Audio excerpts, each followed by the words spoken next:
The silent witness. The research station floated peacefully in the darkness of space, its lights blinking in steady rhythm against the backdrop of distant stars. Frontier Research Station Epsilon 7 had been humanity's furthest outpost for 3 years now, sitting on the edge of explored space. Inside the cramped corridors, Dr. Sarah Chen worked late into the night, studying the artifacts her team had discovered on the planet below. The ruins were incredible, ancient beyond anything humans had ever found. The civilization that built them had vanished millions of years ago, but their technology still hummed with dormant power. Sarah had spent 6 months carefully excavating the site, documenting every detail, every symbol carved into the alien metal. Her team of 15 researchers shared her excitement. This discovery would change everything humanity knew about the galaxy's history. Technical Officer James Rodriguez stood beside her, examining the latest scans of the main chamber they had uncovered. The room was massive, buried beneath 300 meters of rock and ice. Whatever civilization built it had intended for it to last forever. The walls contained databanks, still functional after all this time. If they could decode the information stored there, humanity might learn secrets that had been lost for eons. Sarah looked at the holographic display showing the chamber's layout. Strange patterns covered every surface. They were not random decorations. They were mathematical formulas, star charts, and something else, something that looked like a warning. She had been trying to translate the symbols for weeks, making slow progress. The language was complex, built on concepts that human minds struggled to grasp. But she was getting closer. She could feel it. The station's communication officer interrupted her thoughts. A ship was approaching, not a human vessel. The signatures were unknown. Sarah felt her heart rate increase. First contact situations were rare and dangerous. Humanity had encountered only a handful of alien species in their 50 years of space exploration. Most had been peaceful, curious about the newcomers. But some had been hostile, viewing humans as primitives who did not belong among the stars. Station Commander Robert Price ordered everyone to their positions. He was a veteran of deep space missions, calm under pressure. He had protocols for this situation. The station's defenses were minimal, designed more for asteroid deflection than military engagement. But they had diplomatic packages ready, carefully prepared messages of peaceful intent in multiple formats. If these aliens were hostile, the station would need to buy time for a distress signal to reach Earth. The approaching ship was enormous. It dwarfed the research station, its hull decorated with intricate designs that suggested wealth and power. Sarah watched through the observation window as it slowed to a stop a few kilometers away. For several minutes, nothing happened. The alien vessel simply hung there in space, scanning them. Sarah imagined the aliens analyzing every detail of the human station, measuring its capabilities, judging whether it posed a threat. Then the communication channel activated. The voice that came through was harsh, musical in an alien way. The automatic translation system struggled to process it, but slowly words formed. The aliens identified themselves as representatives of the Kashari Empire. They had come to investigate human presence in this region of space. They claimed authority over this entire sector, granted by ancient treaties that predated human spaceflight. Commander Price responded carefully. He explained that humanity had no knowledge of these treaties. They were peaceful researchers, studying ancient ruins on the planet below. They meant no intrusion into Kashari territory. If there had been a misunderstanding, Earth would be happy to negotiate proper boundaries and establish diplomatic relations. The Kashari response was cold. They did not recognize human claims to anything in this region. All discoveries belonged to the Empire by right of ancient law. The research team would cease their work immediately. They would turn over all artifacts and data. They would leave this system and not return. Humanity would be contacted through proper channels if the Empire decided to permit future human presence in nearby space. Sarah felt anger rising in her chest. 3 years of work, discoveries that could advance human understanding by centuries, and these aliens simply claimed it all because of treaties no one had ever heard of. But she understood the political reality. The research station could not fight an empire. They would have to comply, at least temporarily. Earth's government would handle the diplomatic negotiations. Maybe they could reach an agreement that allowed continued research. Commander Price agreed to the Kashari demands. He requested time to gather their equipment and secure the artifacts for transport. The aliens granted them 6 hours. Their ship would remain in position, monitoring the station to ensure compliance. Any attempt to hide data or remove artifacts would be considered an act of war. The message was clear: submit or face consequences. The research team moved quickly. They had trained for emergency evacuations, though never expecting to use those skills. Sarah supervised the packing of the most valuable artifacts, carefully securing each piece. James backed up their research data onto multiple drives, encrypting everything according to security protocols. If they had to leave, at least humanity would keep the knowledge they had gained. But something felt wrong. Sarah could not explain it. Just an instinct built from years of studying alien cultures. The Kashari were too aggressive, too quick to claim ownership.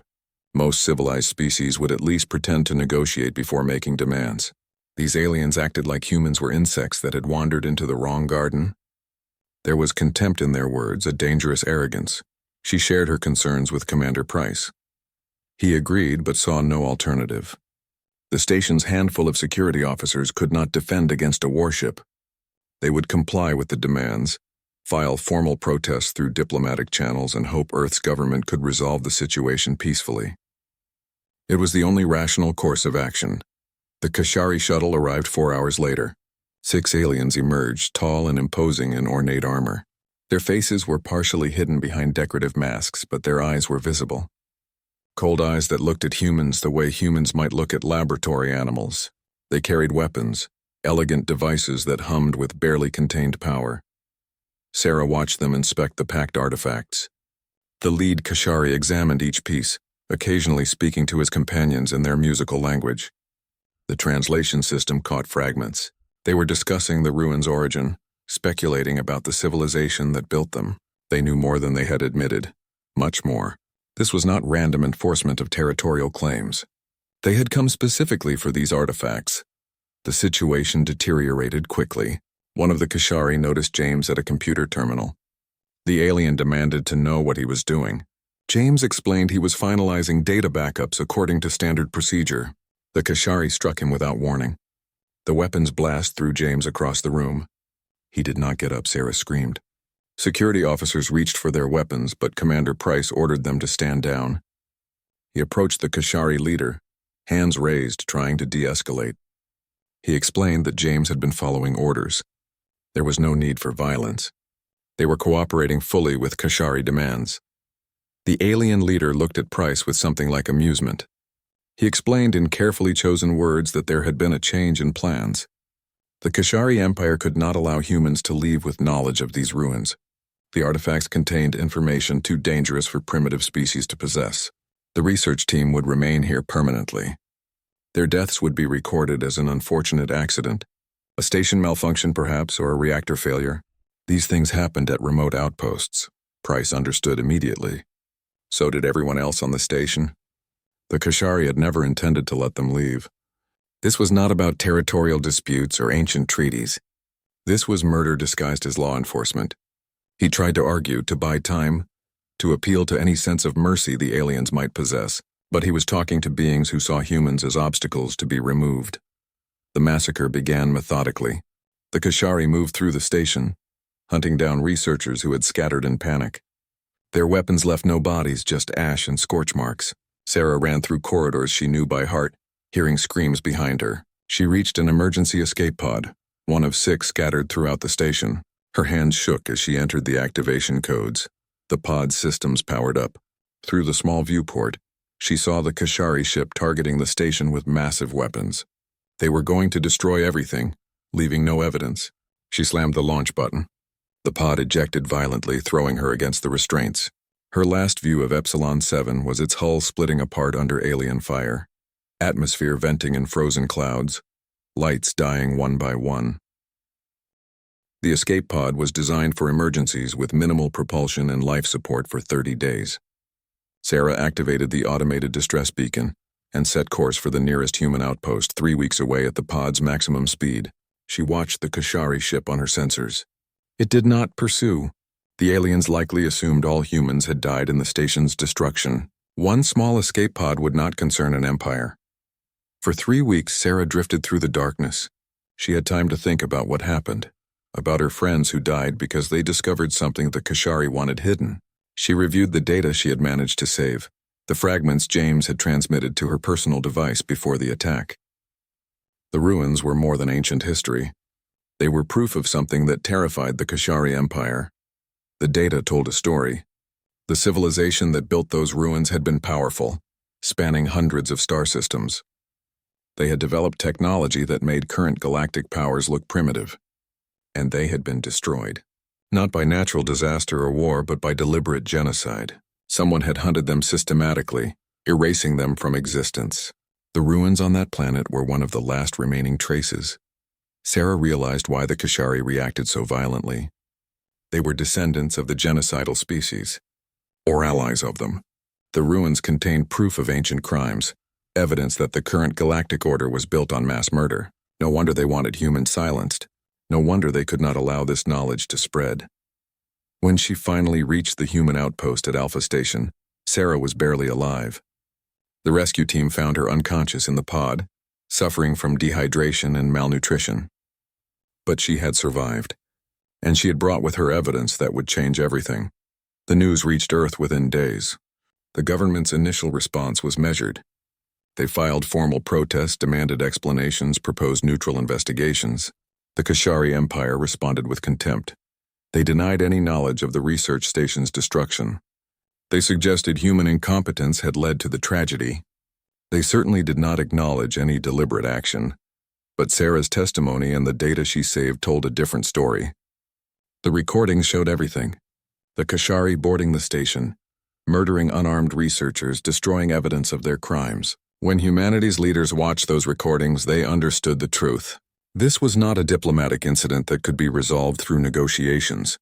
This was a declaration of what the Kashari thought humans were worth. Nothing. Admiral Catherine Shaw stood before Earth's Security Council, presenting military options. She was one of humanity's most experienced commanders, veteran of conflicts with hostile species and pirate fleets. She had spent 30 years defending human interests in a dangerous galaxy. Now she advocated for something humanity had never attempted. Total war against a major galactic power.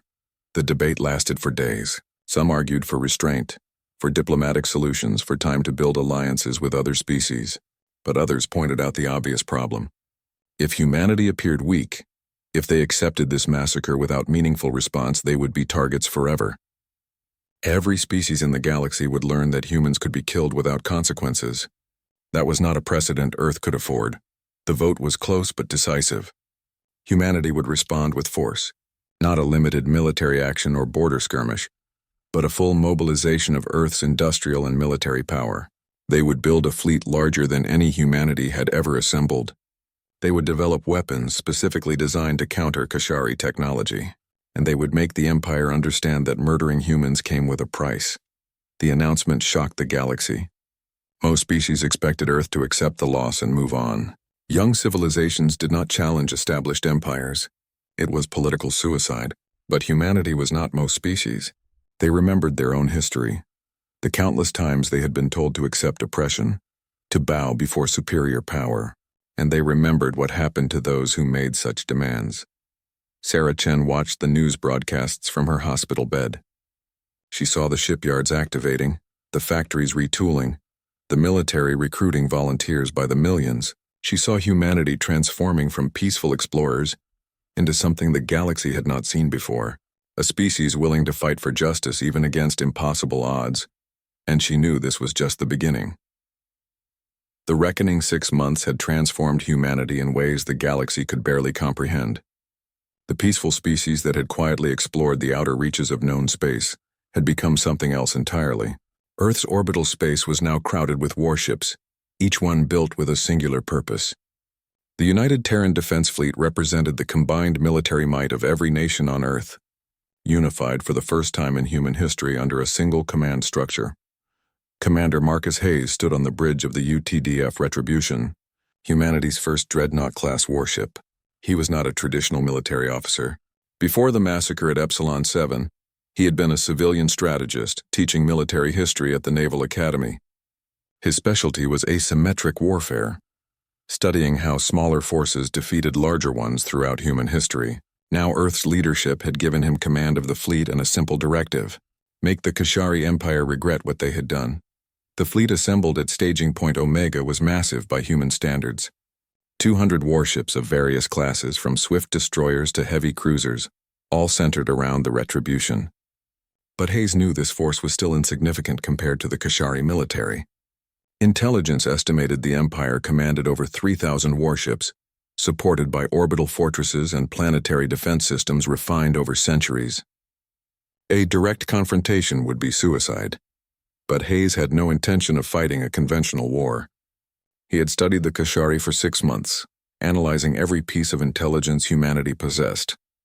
He understood their military doctrine, their psychology, their cultural values. The Empire had not fought a serious war in over 200 years. They maintained their military for intimidation and suppressing minor rebellions. Their tactics were rigid, based on overwhelming force and technological superiority. They expected enemies to either submit quickly or die slowly. Humanity would do neither. Hayes had developed a strategy that would exploit every Kashari weakness while avoiding their strengths. He called it Operation Psychological Cascade. The goal was not to destroy the Kashari military, an impossible task with current human resources. The goal was to break their will to fight by making them afraid. Fear was a weapon humanity understood very well. The first target was a Kashari military outpost on the border of their territory. The base monitored traffic through 3 key trade routes and served as an early warning station for potential threats. It was lightly defended, considered safe deep within Imperial space. The Kashari never imagined anyone would be foolish enough to attack it. They were about to learn how wrong they were. Hayes sent in a single ship, a modified stealth frigate called the Shadow. Its captain was Elena Park, one of humanity's best pilots and a specialist in covert operations. Her mission was simple but dangerous: penetrate Kashari space undetected, disable the outpost, and leave a message the Empire could not ignore. The Shadow entered Kashari territory using routes mapped by deep space probes, traveling dark with all systems minimized to avoid detection. The approach took 3 days of patient maneuvering. Park brought her ship within striking range of the outpost, hiding in the shadow of a large asteroid. She studied the station's patrol patterns, noting the predictable routes their security ships followed. The Kashari were confident, comfortable, lazy. They performed security sweeps because regulations required it, not because they expected threats. That overconfidence would be fatal. Park waited until the patrol ships were at maximum distance from the station. Then the Shadow struck. Missiles launched from concealed tubes, each one equipped with electromagnetic pulse warheads designed specifically to disable Kashari technology. The station's shields flickered and died. Its communication systems crashed. Its weapons went offline. In under 3 minutes, the outpost was completely defenseless. But Park did not destroy it. That was not the mission. Instead, she deployed boarding teams and armored suits. They breached the station through multiple access points, moving with precision that came from months of intensive training. The Kashari defenders were caught completely unprepared. Some tried to fight, but human weapons were brutally effective at close range. Most simply surrendered, shocked that anyone would dare attack an Imperial facility. The boarding teams gathered all surviving Kashari personnel in the station's main hall. They were forced to watch as humans planted demolition charges throughout the base, not enough to destroy it completely, just enough to cripple it beyond quick repair. Then Park's final order was executed. The humans left a message projected on every screen in the station. It showed the massacre at Epsilon 7, the murder of unarmed researchers, the deliberate destruction of the station, and it ended with simple words in the Kashari language. You killed 15 innocent humans. We will make you remember every single one. This is just the beginning. The Shadow withdrew as quickly as it had arrived, leaving the damaged outpost and its traumatized crew behind. By the time Kashari reinforcements arrived, humanity's ship was gone. The Empire's initial response was outrage. How dare these primitives attack Imperial territory? They immediately dispatched a battle group to hunt down the human vessel and destroy it as an example. But the battle group never found the Shadow. Park had already retreated to a pre-planned position where Hayes had positioned support ships. When the Kashari arrived expecting to find a single frigate, they instead encountered an ambush. Human destroyers emerged from hiding spots among the asteroids, launching coordinated attacks that overwhelmed the Kashari formation. The battle lasted less than an hour. 3 Kashari cruisers were destroyed. 2 more were crippled. 0 human casualties. The survivors retreated in confusion, broadcasting panicked reports about human tactics and capabilities. This was not how wars were supposed to be fought. Enemies were supposed to meet in open space, exchange fire until one side's shields failed, then surrender or die honorably. Humans ignored all those conventions. They hid, ambushed, struck from unexpected angles, and disappeared before reinforcements arrived. It was dishonorable. It was effective. Hayes watched the intelligence reports with satisfaction. The first phase of his plan was working.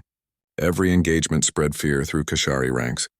Their military commanders started questioning their assumptions.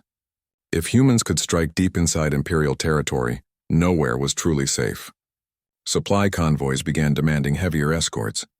Patrol routes were adjusted to avoid ambush points.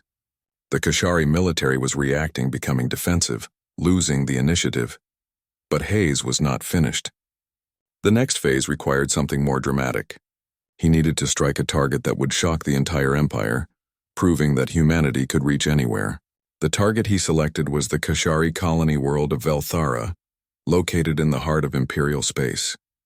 It was a wealthy world, home to 3 billion Kashari citizens and dozens of industrial facilities. It was also protected by orbital defense platforms and a permanent garrison of warships. The plan was audacious to the point of insanity. Hayes would take the entire human fleet deep into Kashari territory, attack Velthara directly, and withdraw before the Empire's main forces could respond. Every military advisor told him it was impossible.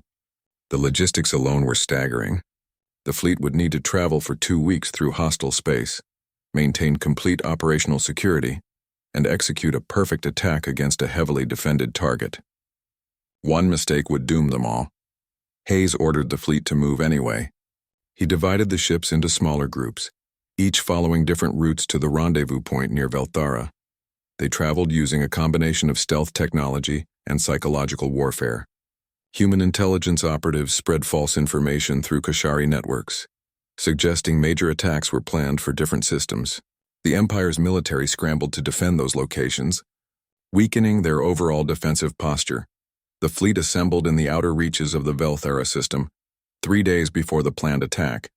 Hayes used that time to drill his commanders on the battle plan. Every ship had specific responsibilities. Every captain knew exactly what to do and when. There would be no time for complex coordination once the attack began. They would execute the plan as rehearsed or die trying. Dr. Sarah Chen was aboard the Retribution, serving as an advisor on Kashari culture and psychology. She had recovered from her physical injuries, but the psychological scars remained. She saw her dead colleagues every time she closed her eyes. But she had found purpose in helping plan this operation. The Kashari thought humans were weak, easily intimidated. They were about to learn the truth. The attack began at dawn over Velthara's capital city. The human fleet emerged from faster-than-light travel at the system's edge, immediately broadcasting on all frequencies. The message was simple. Humanity was here to deliver justice for the Epsilon 7 massacre. Kashari civilians had 1 hour to evacuate the capital's industrial sector. After that, those facilities would be destroyed.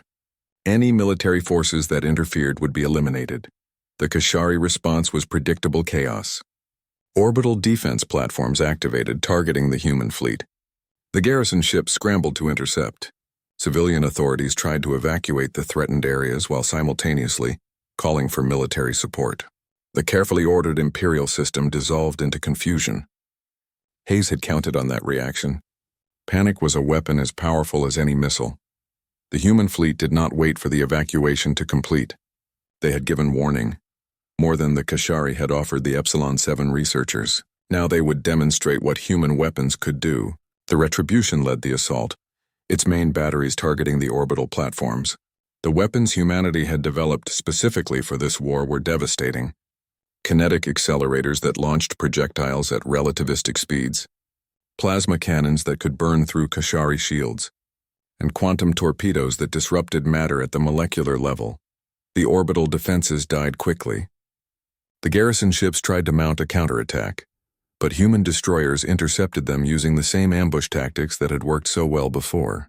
The Kashari captains were brave, but bravery meant nothing against superior tactics and desperate determination. Within 30 minutes, Velthara's defenses were shattered. Hayes then gave the order that would define the engagement.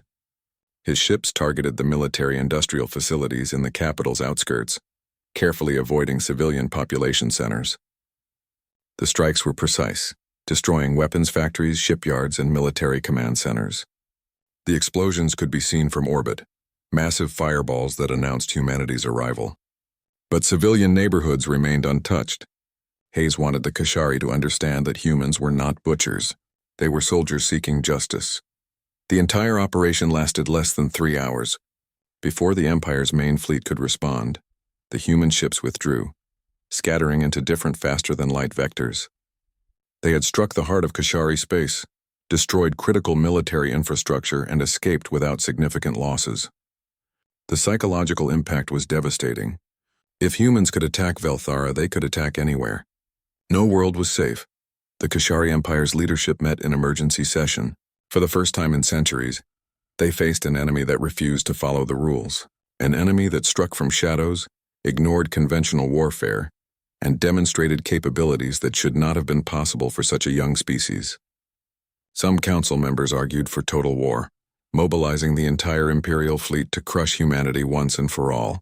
Others advocated for negotiation, suggesting that perhaps the humans could be reasoned with. The debate became irrelevant when Commander Hayes broadcast his next message to the entire galaxy.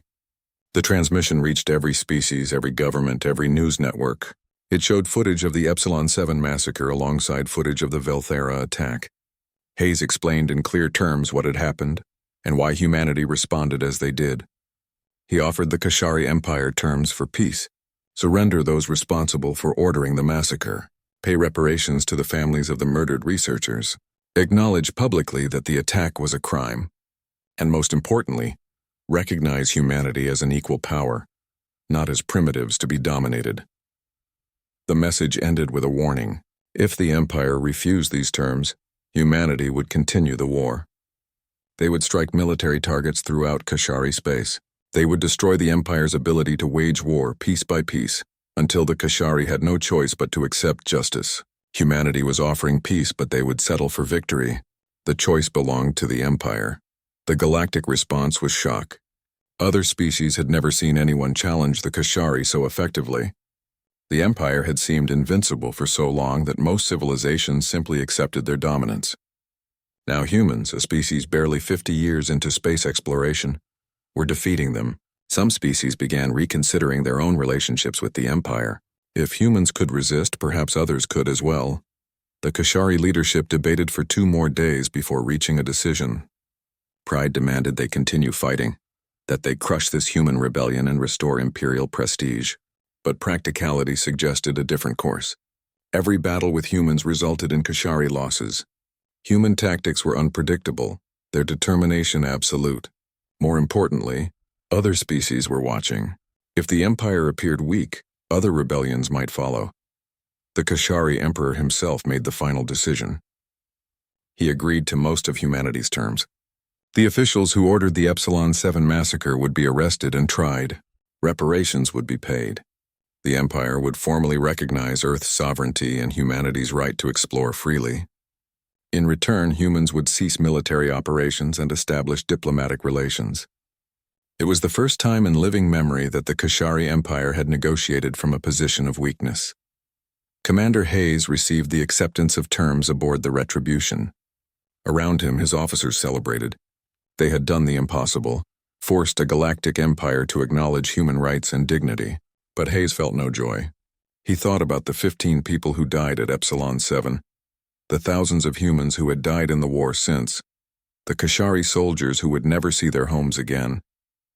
War was always tragic, even when necessary.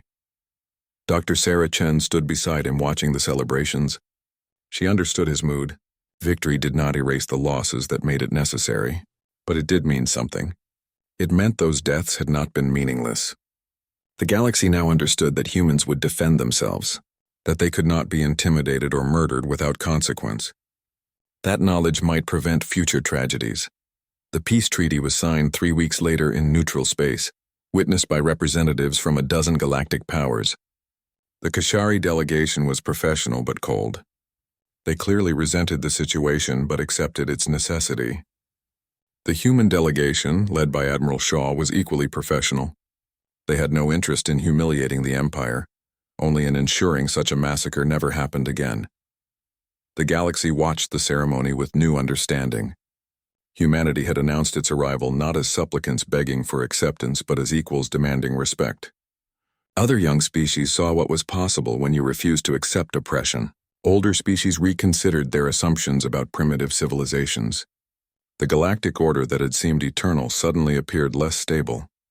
In the years that followed, humanity became a significant power in galactic politics. Other species sought alliances, recognizing that humans made valuable friends and dangerous enemies. The Kashari Empire never forgot the lesson, maintaining carefully correct relations with Earth but avoiding any actions that might provoke another conflict. The ruins that started everything were returned to human control, and Sarah Chen led new research teams to unlock their secrets. But the most important legacy of the war was simple. 15 researchers died at a remote station, murdered for discovering inconvenient truths. The galaxy expected their deaths to be forgotten, dismissed as casualties of political necessity. Instead, humanity avenged them so thoroughly that the entire galaxy changed. Every species, from the most powerful empires to the smallest colonies, learned a fundamental truth about humans. They remember. They fight. They never surrender, and they always make sure justice is served. The message humanity sent echoed across the stars, a warning and a promise. To those who seek peace, humans offer friendship and cooperation. To those who choose violence, humans offer a reckoning that will be remembered for generations. The galaxy would never make the mistake of underestimating humanity again. Commander Hayes stood on Earth, watching the sunset over the ocean. Somewhere above, the fleet was dispersing, ships returning to regular duties or decommissioning. The war was over, but its lessons remained. Humanity had proven itself in the hardest possible way. They had shown the galaxy that even young species could shape their own destiny. That strength came not just from technology or numbers, but from absolute determination to protect what mattered. Sarah Chen joined him, looking up at the stars. Somewhere out there, the ruins still held their secrets. Somewhere out there, other species watched humanity with new respect and caution. The galaxy was vast and dangerous, filled with powers that had ruled for millennia. But now humanity had claimed its place among them, bought with sacrifice and sealed with victory. The galaxy would remember, and humanity would make sure they never forgot.